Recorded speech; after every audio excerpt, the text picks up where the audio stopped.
Hello and welcome. आप देख रहे हैं टीवी 9 डिजिटल और मैं हूं गुंजन मित्तल। हम एक बार फिर हाजिर हैं आपका हेल्थ शो लेकर, जिसमें हम आपकी सेहत से जुड़े विषय पर बात करते हैं और अपने हेल्थ एक्सपर्ट से जानते हैं आपकी सेहत से जुड़े हर सवाल का जवाब।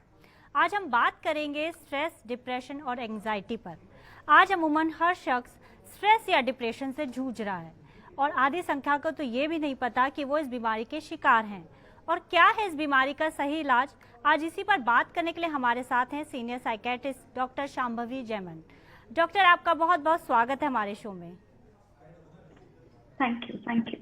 लेकिन इससे पहले हम इस चर्चा को आगे बढ़ाएं, हम आपको बताना चाहते हैं टीवी 9 डिजिटल के न्यू इनिशिएटिव टीवी 9 वैन के बारे में। आखिर क्या है इनिशिएटिव, आइए देखते हैं इस वीडियो में। Today, doctors are busier than ever providing care and advice to patients. And the reality is that an average patient now spends much more time in the waiting room than in the doctor's chamber. With such a captive audience, it's time to put their wait time to good use.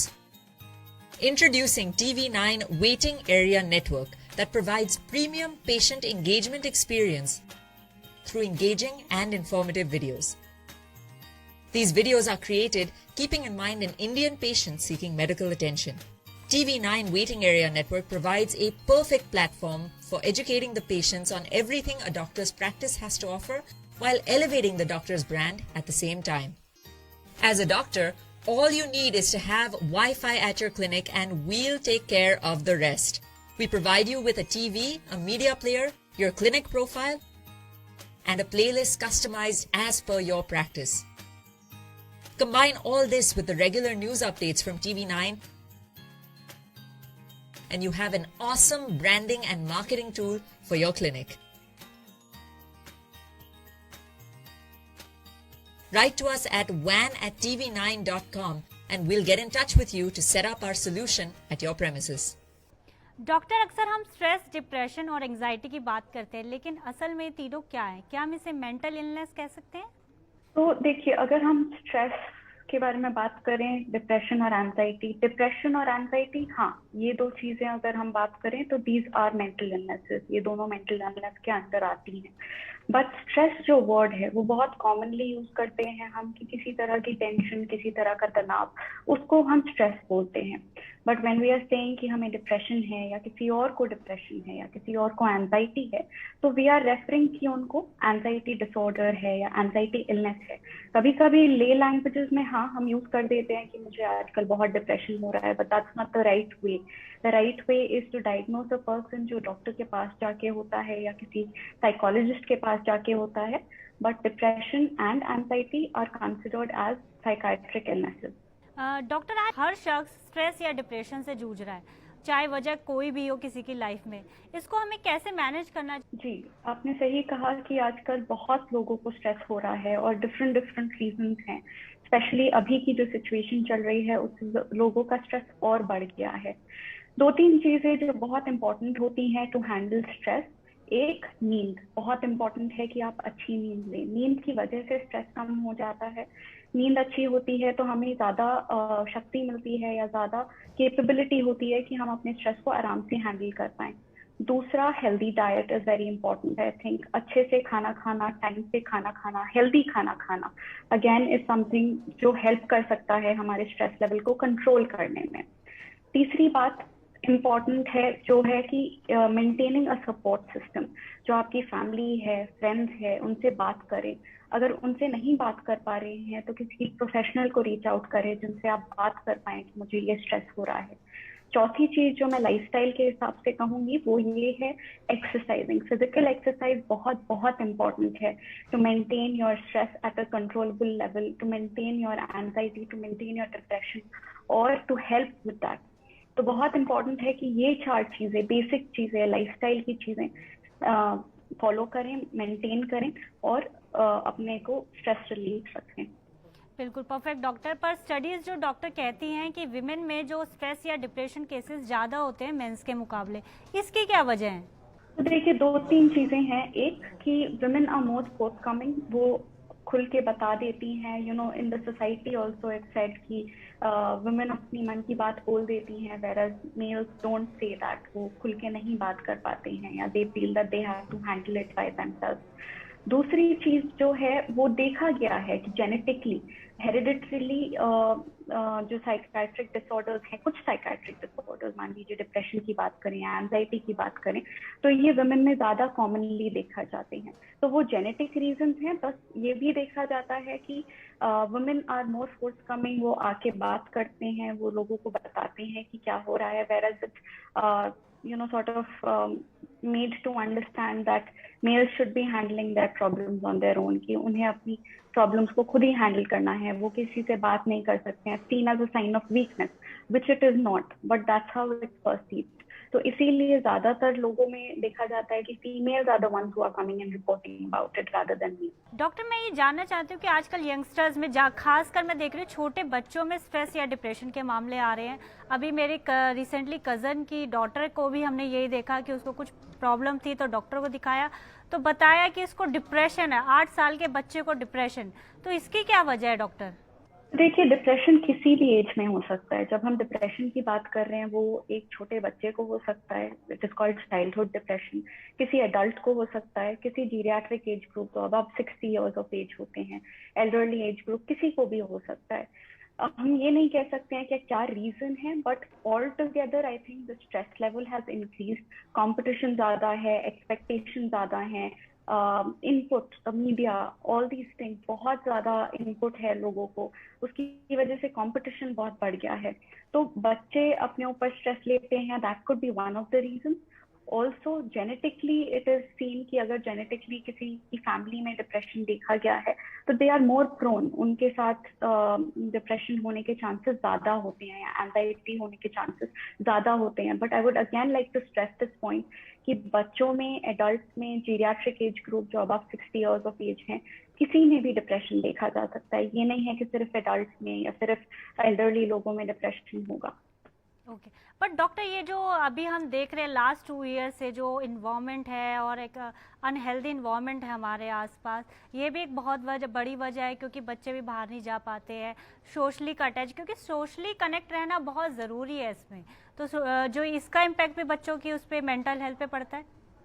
Rightly said कि बच्चों का routine completely change हो गया है, schools नहीं है, वो बाहर जाके खेल नहीं सकते हैं, जो उनका नॉर्मल रूटीन था वो कम्प्लीटली ऑपोजिट हो गया है, बंद जगह पे रहो, घर पे रहो।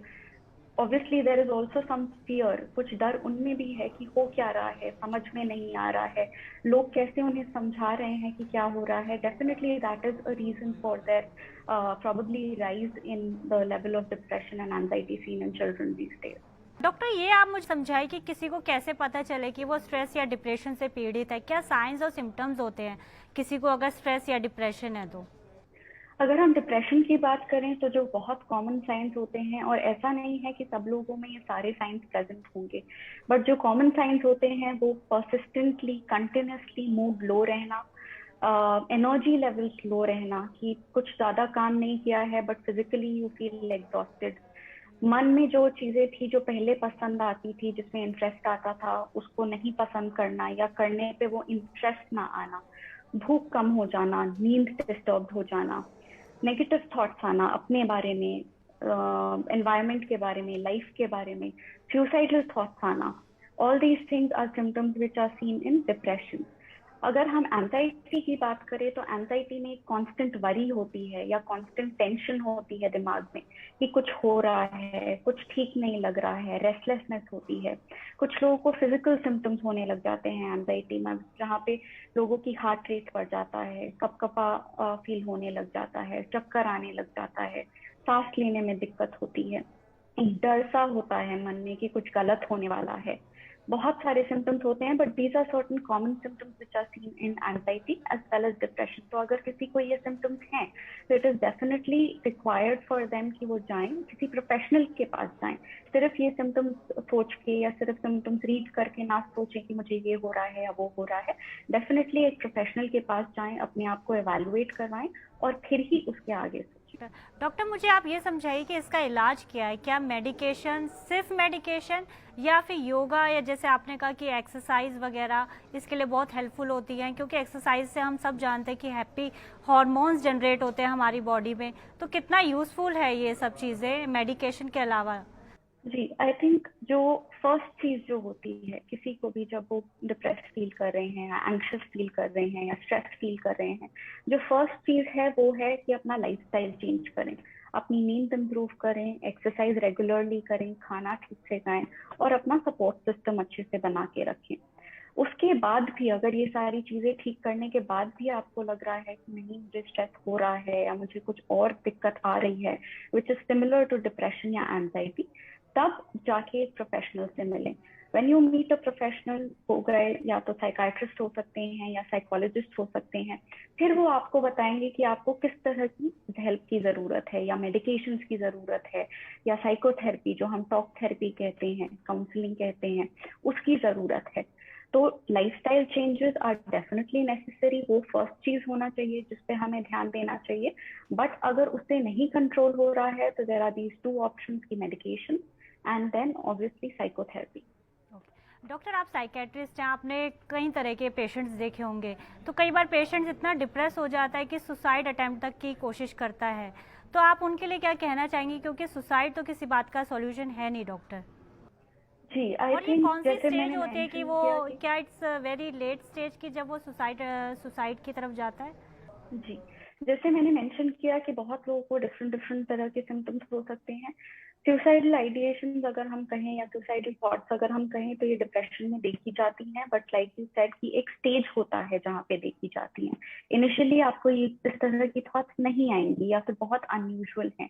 यूजुअली जब एक सर्टेन लेवल ऑफ सिवियरिटी, हम इसे सिवियर डिप्रेशन कहते हैं जब सुसाइडल थॉट्स या आइडिएशन प्रेजेंट होती हैं, तो उस लेवल पे हमें फर्स्ट थिंग जो होगी वो होगी कि आपको जब भी कुछ भी दिक्कत लगे अपनी तबीयत में, स्पेशली मेंटल हेल्थ को लेकर, तो आप किसी प्रोफेशनल के पास जाएं, उसको डिस्कस करें, रादर देन कि आप ट्राई करें कि मैं ट्राई करती हूँ या ट्राई करता हूँ कि वो ठीक हो जाए। उसके बाद अगर आप प्रोफेशनल के पास जाएंगे तो वो शायद नौबत ही ना आए जब आप वहाँ उस स्टेज पे पहुंचे जहाँ पे आपको सुसाइडल थॉट्स आ रहे हैं। बट अगर आपको सुसाइडल थॉट्स हैं या आइडिएशन हैं तो किसी से भी बात करें, चाहे वो कोई रिलेटिव हो, चाहे कोई फ्रेंड हो, चाहे वो कोई प्रोफेशनल हो, किसी से भी बात करें जिनसे आपको मदद मिल सके। अगर आप किसी फैमिली मेंबर से भी बात करेंगे तो वो आपको हेल्प दिला सकेंगे, क्योंकि बहुत ज्यादा स्टिग्मा है, बहुत ज्यादा शेम है अराउंड मेंटल हेल्थ अभी भी। अब काफी लोग बात कर रहे हैं but it's still continuing, so it is very important that you find courage from somebody else, that you get strength from somebody else. It can be anybody in your life, but मेरा suggestion यही है कि if you're feeling like that, it's a must that you reach out to a professional.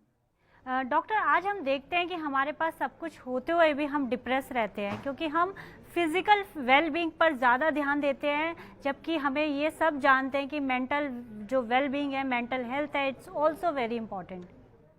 Yes, I think आपने बहुत rightly कहा कि ज़्यादातर लोग we focus on physical well-being, physical health, physical appearance, but हमारी mental emotional health जो है वो टॉप के लिए चली जाती है। I think it is very important कि फिजिकल हेल्थ के साथ साथ हम मेंटल हेल्थ पे भी ध्यान दें, क्योंकि both physical health and mental health are related to each other. अगर हमें कोई फिजिकल हेल्थ इशू होगा तो चांसेस हैं कि हमें मेंटल हेल्थ रिलेटेड इशू भी हो जाए, एंड वाइस वर्सा कि अगर मेंटल हेल्थ है तो फिजिकल हेल्थ रिलेटेड इशू हो। तो it is very very important कि हम अपने मेंटल हेल्थ पे ज़्यादा ध्यान दें, इफ नॉट ज़्यादा एटलीस्ट इक्वल ध्यान दें। क्योंकि क्या होता है कि फिजिकल हेल्थ हम ध्यान दे रहे हैं, मेंटल हेल्थ ठीक नहीं है तो कोई फायदा नहीं है। मेंटल हेल्थ इश्यूज बहुत सारे कारण की वजह से हो सकते हैं, हमारी लाइफ में ऐसी कोई दिक्कत नहीं है, but it can still happen because इसका एक बायोलॉजिकल कंपोनेंट होता है।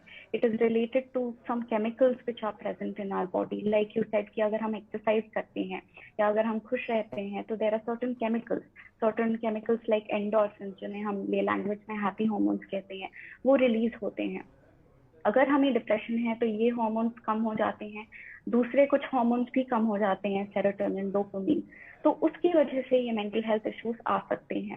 बट अगर हम फिजिकल एक्सरसाइज करें, अगर हम अपने आप को इन चीज़ों में इन्वॉल्व करें जो चीज़ें हमें इंटरेस्ट देती हैं या खुशी देती हैं, तो वो हमारे एंडोर्फिन्स को, हमारे सेरोटोनिन लेवल्स को इंक्रीज करते हैं। जो मेंटल वेल बीइंग है उसके लिए आप क्या सुझाव देंगे हमारे व्यूअर्स को? आई थिंक बहुत इम्पोर्टेंट है कि अपना ध्यान सबसे पहले रखें। ठीक है, आप लोगों को दूसरों का ध्यान रखना है, दैट इज गुड, बट अगर हम अपना ध्यान नहीं रख पाएंगे तो हम दूसरों का ध्यान नहीं रख पाएंगे। दूसरी चीज, लाइक आई सेड, कि फिजिकल हेल्थ और मेंटल हेल्थ इक्वली इम्पोर्टेंट है। तो ध्यान दीजिए कि आप अपने लिए कुछ टाइम निकालें, अपने लिए कुछ वक्त निकालें, उसमें ऐसा कुछ करें जिससे आपको खुशी मिलती है। अपने लाइफस्टाइल के ऊपर फोकस करें, और जब भी आपको लगे कि कोई दिक्कत आ रही है या मुझसे नहीं मैनेज हो पा रहा है, तो किसी प्रोफेशनल के पास जाएं या उनको अप्रोच करें। डॉक्टर, आजकल हम काफ़ी कॉर्पोरेट कंपनीज देखते हैं जो अपने एम्प्लॉयज़ के लिए ईयरली मोटिवेशन क्लासेस और योगा क्लासेस अरेंज करती हैं। क्या आपको नहीं लगता, क्योंकि जितना वर्क प्रेशर चल रहा है, स्ट्रेस चल रहा है, तो सभी कंपनीज को इसको कंपलसरी कर देना चाहिए? डेफिनेटली आई थिंक कंपल्सरी तो करना चाहिए। स्कूल्स को, कंपनीज को, everybody should have a psychologist or a counselor who should be attached with them, because चाहे कोई भी फेज हो लाइफ का, चाहे स्कूल फेज हो, चाहे कॉलेज फेज हो, चाहे आप किसी कंपनी में काम कर रहे हो, आपको दिक्कत कभी भी आ सकती है।